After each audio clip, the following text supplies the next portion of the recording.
Roncar é normal?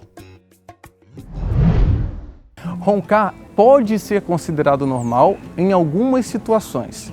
Roncar de forma intermitente, não diariamente, quando se está muito cansado, quando temos um episódio de libação alimentar no jantar muito grande, dorme-se na sequência e deita de barriga para cima, é natural roncar um pouco, porque há uma queda da base da língua para trás pela própria gravidade. Isso gera um colapso da via aérea, que nada mais é do que o ronco. É um colapso da via aérea, da via respiratória alta, durante o sono. A partir do momento que esse ronco ele é diário, num volume alto, elevado, associado a paradas respiratórias frequentes, testemunhadas por outras pessoas, e associado a queixas diurnas, por exemplo, dor de cabeça, principalmente matinal, o paciente que tem dificuldade de concentração, dificuldade de memorização, isso já é patológico.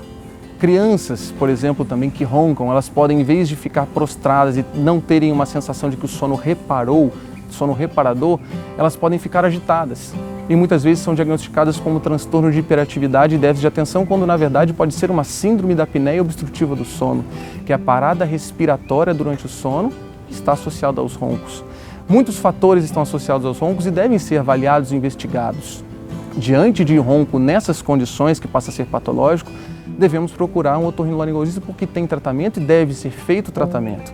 Desde investigar as inúmeras causas, que pode ser obstrução no nariz por tumores, desvios de septo, rinites, hipertrofia de concha nasal, sinusites, hipertrofia de amígdala, que a amígdala é demasiada grande, hipertrofia de adenoide, que é a famosa carne esponjosa da criança, deve ser investigado e existe tratamento. E o tratamento não é só para parar com o barulho.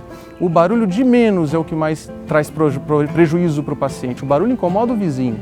Mas para o paciente, o problema dos roncos e da apneia gera alteração de pressão, diabetes, obesidade e alterações de colesterol, dislipidemia também. E é um problema de saúde pública devendo ser tratado.